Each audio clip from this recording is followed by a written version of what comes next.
Federation of the Deaf meets every 4 years so that people from all over the world can exchange research and information in fields related to deafness.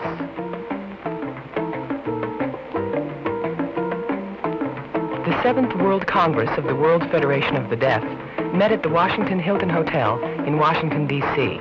from July 31st to August 8th, 1975. This was the first Congress to be held in the United States.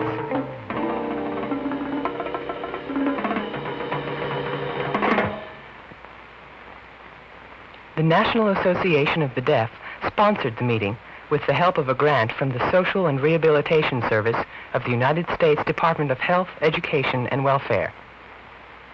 The theme of the Congress was full citizenship for all deaf people. Organizational meetings were held during the opening days of the Congress. The General Assembly, like the United Nations, is made up of delegates from each member nation. The General Assembly approved the WFD work program for the next 4 years. To organize a special international conference on communication problems of the deaf. To work on a plan to publish an encyclopedia of deafness. To help interested people get scholarships for study to become specialists on deafness. To work on establishing an international youth center for the deaf. The General Assembly voted to hold the 8th World Congress in Sofia, Bulgaria in 1979. The WFD Bureau re-elected its chief officers to serve for the next 4 years.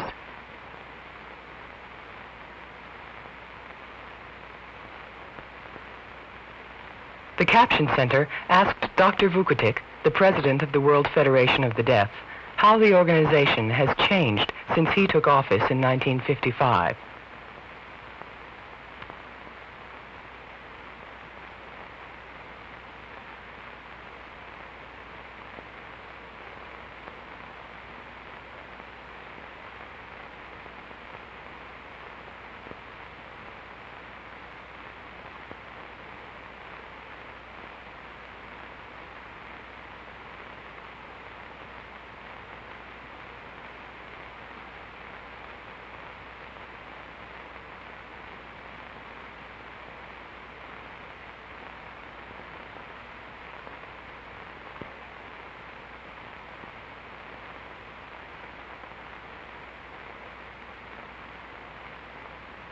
At the opening ceremonies of the Congress, there was a parade of the flags of the member nations.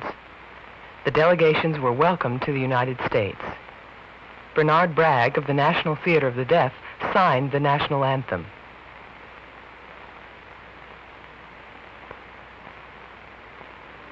Oh, say, can you see by the dawn's early light what so proudly we hailed at the twilight's last gleaming, whose broad stripes and bright stars through the perilous fight o'er the ramparts we watched were so gallantly streaming. It is not likely that all the clever strategies... Stanley Thomas, Assistant Secretary for Human Development at HEW, was the keynote speaker. Distorted perceptions of deaf people and their abilities is one of the many substantial problems which deaf people share in common with other groups of vulnerable people. By reason of their dependency, groups such as children and youth, the elderly, the handicapped, and others are forced to rely for support and assistance on their families, communities, and/or service institutions.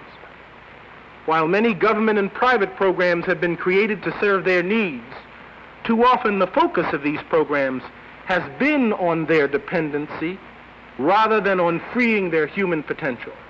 Break Dr. Richard Kinney, a deaf and blind writer and educator, also spoke. I bring greetings and warm good wishes to the 7th World Congress of the International Federation of the Deaf from the World Council for the Welfare of the Blind.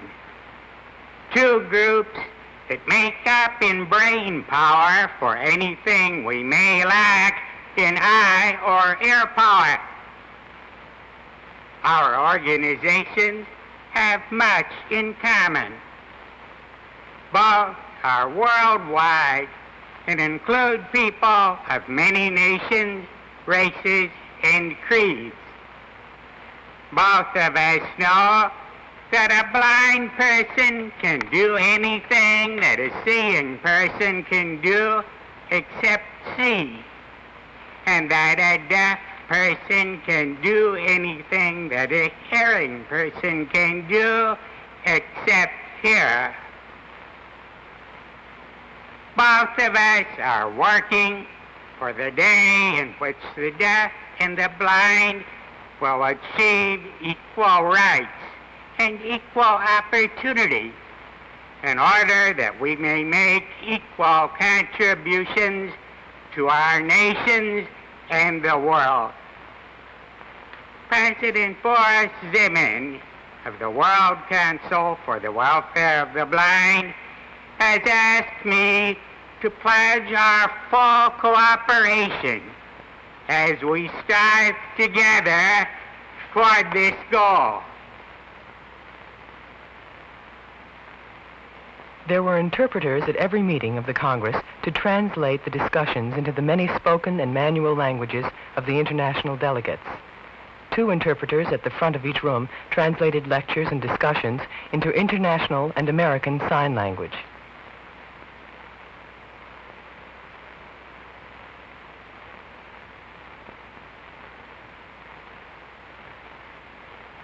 Interpreters in booths translated all meetings into spoken French and English. These are the two official languages of the WFD. Hearing people in the audience listened to these translations with earphones. Some of the hearing people then translated the speeches into the sign language of their own countrymen. The difficulty of international communication demonstrated the need for the development of an accepted international sign language.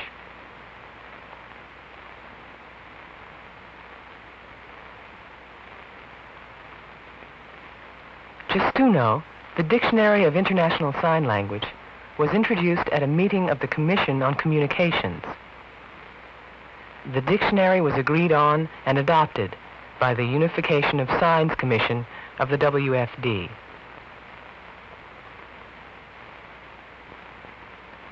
Justuno contains a total of 1,500 words.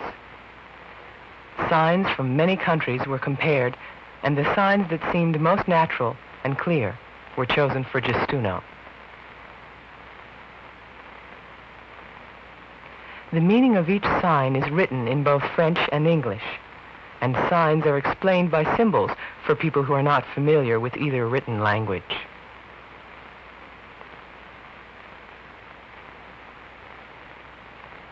The Congress delegates attended meetings of the 9 permanent commissions of the World Federation of the Deaf.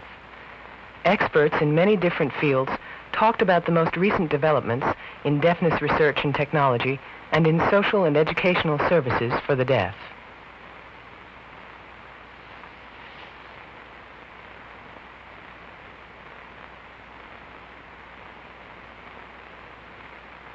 In the Communications Commission, Robert Lauritsen of the St. Paul, Minnesota Technical Vocational Institute emphasized the need for interpreters trained in Amaslan. Deaf people who are naturally the most skilled in Amaslan were urged to participate in the interpreter training.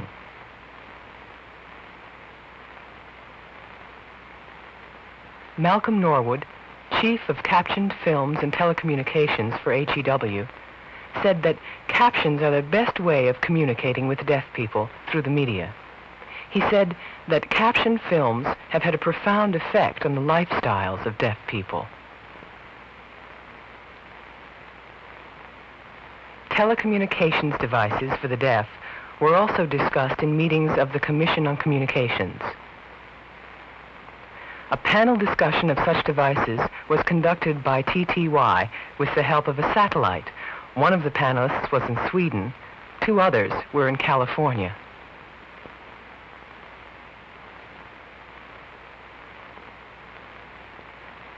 Participants in Washington followed the historic discussion on a TV phone.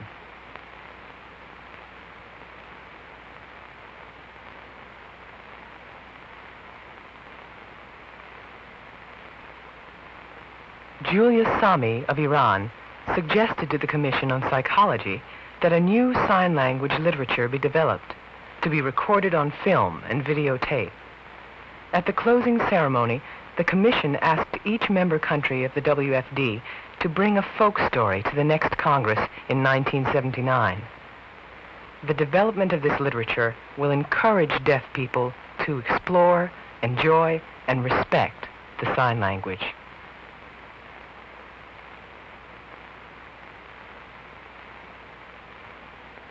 Dr. Charles Solly, an ear surgeon from Uganda, said that African people must be made aware that deaf people should not be considered mentally deficient. He said that millet, a grain, has caused deafness in some Africans because it was not properly prepared. He emphasized the need for early diagnosis of deafness in children. Parents should be told to observe their young children to see if they react properly to sounds. Dr. Solly said that there are only a few schools for the deaf in Africa. There is a need, he said, for help from countries which are more advanced.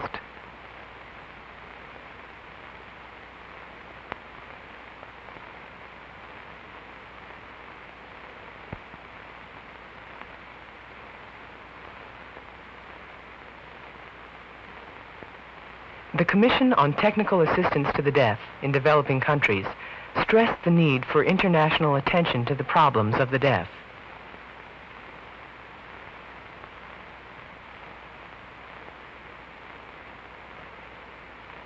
At the Commission on Pedagogy, Dr. Gerald Gustafson and Rosalind Rosen of Gallaudet College spoke on the deaf child's right to communicate. Dr. Gustafson said that deaf children have the right to learn the language of their environment and to use any method of communication with which they are comfortable.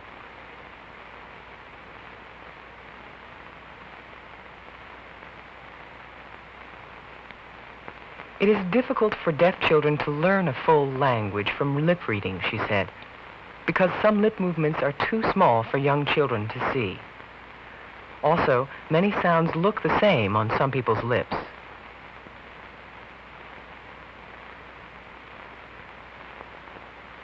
Ms. Rosen said that signs are easy to see, that they can clearly show a speaker's emotions and attitudes. She urged teachers and parents to respect all forms of communications. The Subcommission on Parent Participation was a division of the Pedagogy Commission. Roy Holcomb, a deaf parent and educator, expressed the need for people to let the deaf be deaf. He added, "We have a responsibility to show parents of newly detected deaf kids that they are not alone." The Pedagogy Commission asked the World Federation of the Deaf to establish a full Parents Commission at the next WFD conference. At the closing ceremony, Dr. Luther Robinson, president of the Medical Commission, affirmed the right of all deaf people to a full range of health services. There is a need, he said, for doctors and health workers to become more familiar with deafness. More deaf people should be encouraged to work in the medical field.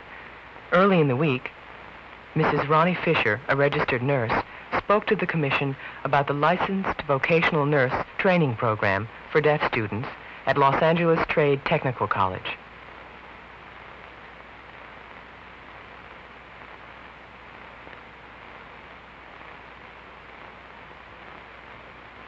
The first LVN class will graduate in June 1976.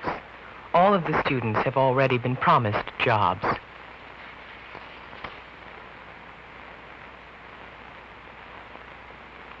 Frank Hockman, the first deaf person to be accepted by an American medical school, said that deaf people have traditionally been employed in low-paying jobs in medical fields. Deaf people have not been advised to look for higher-paying jobs. Hockman said that deaf people must demand training for better jobs.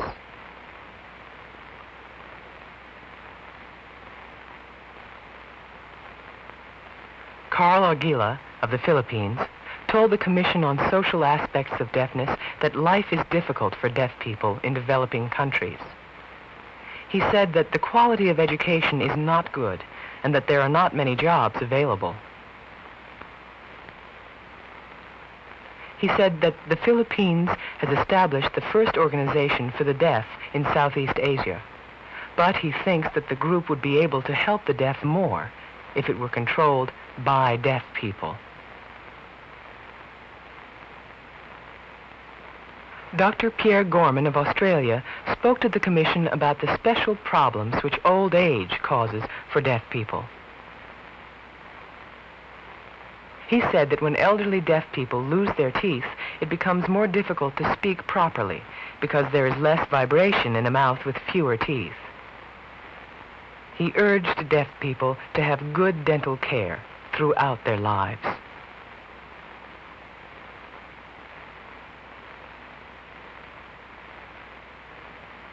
The Social Aspects Commission asked the World Federation of the Deaf to develop a questionnaire to collect international information on the problems of the deaf in education, employment, and social security.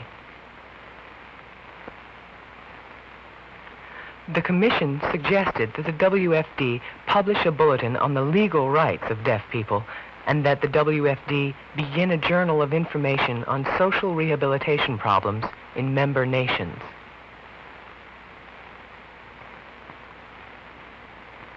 A new subcommission on the deaf-blind was also suggested.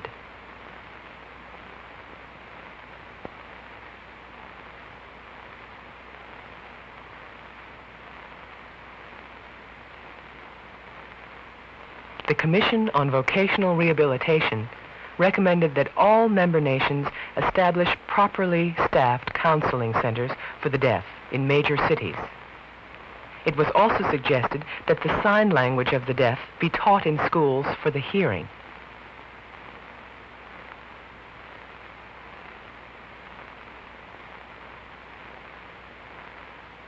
The Commission asked that the United Nations and the International Labor Organization should keep the deaf involved in international conferences about job placement.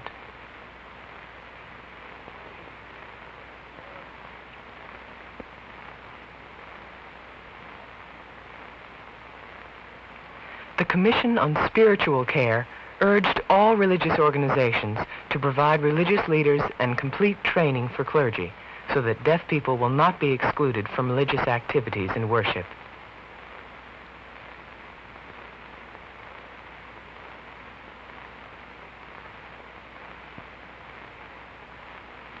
The Commission on Arts and Culture discussed the contributions of deaf people to all the lively arts. Deaf people should be encouraged to fulfill their desires to paint, dance, act, and express themselves through the arts. An international panel on theater discussed the differences in the communication methods used by various theater groups. Some rely on mime, some on sign language, and some on combinations of sign and mime.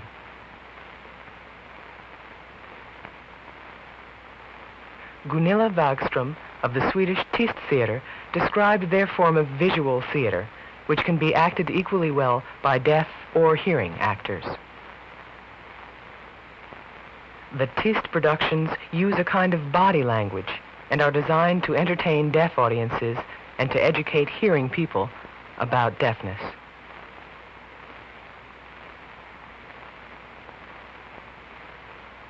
In the evenings, Congress participants were entertained by deaf theater and dance groups from all around the world. The Polish Mime Theater presented programs entitled Apocalypsa and Caprichos. the German theater performed Faust. The American hearing group Rock Gospel sang and signed popular gospel songs. Israel's Dimama dance group performed a modern mime ballet called Touches and Conflicts. The Swedish VIIth Theater presented dramas to describe the life of deaf people in Sweden. The National Theater of the Deaf performed the Jewish folktale, the Dybbuk, and the comedy piece, Priscilla, Princess of Power. The exhibition hall of the World Congress was filled with booths displaying information on deafness and services to the deaf. There were telephone communication devices, T-shirts, books, and teaching aids on display. Films by and about deaf people were shown. Deaf artists and craftspeople from many countries displayed their artwork.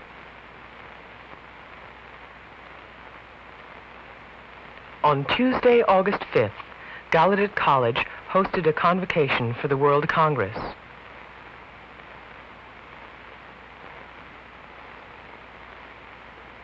Vice President Nelson Rockefeller was the main speaker.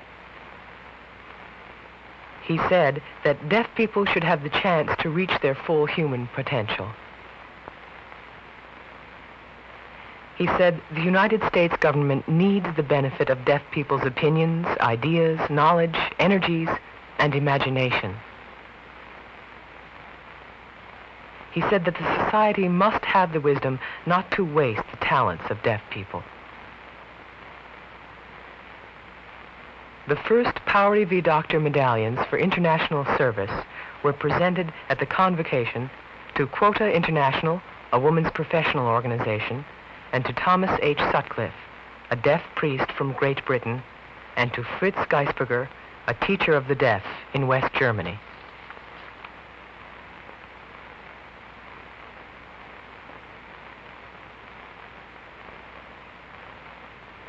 Dr. Powery V. Doctor was a member of the Gallaudet College faculty for 40 years. He was internationally known for his contributions to deaf education.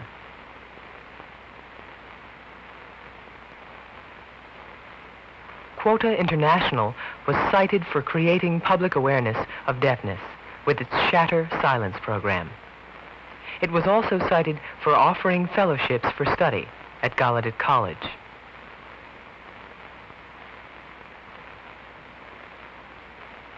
Thomas Sutcliffe was honored for his contributions to the spiritual, social, and educational welfare of the deaf in Great Britain.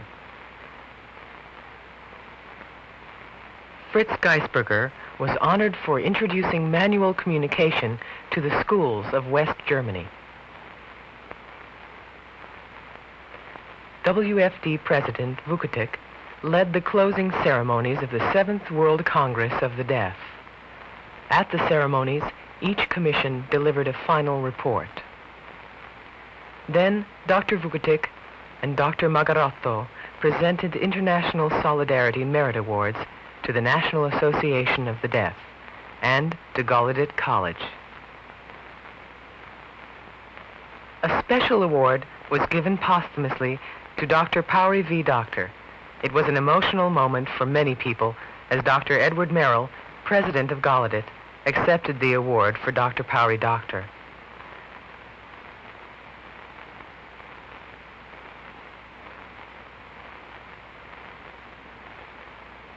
The main speaker at the closing ceremony was Jack Ashley, the only deaf member of the British Parliament.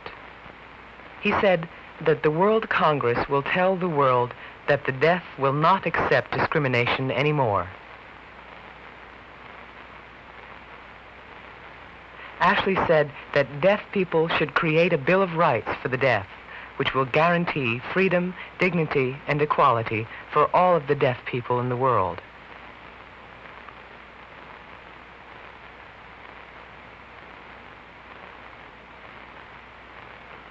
Ashley said that all of the good plans of the commissions will not help the deaf if the deaf people do not first work to help themselves. Jess Smith, the president of the National Association of the Deaf, presented the WFD flag to the next host country, Bulgaria.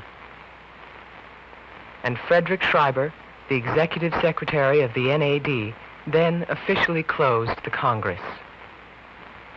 The World Federation of the Deaf hopes to use the information and research collected in the commissions to establish a databank for the worldwide distribution of developments in each field.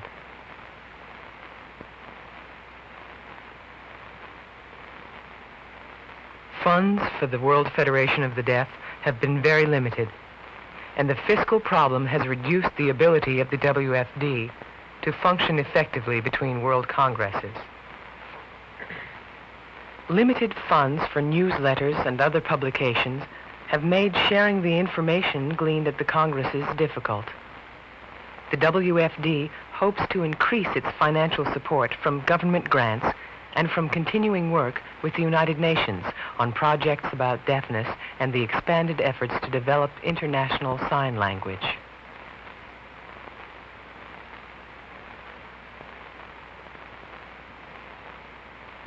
If the financial problems can be solved, the World Federation of the Deaf will then be able to be more effective in sharing its resources to help deaf people all over the world.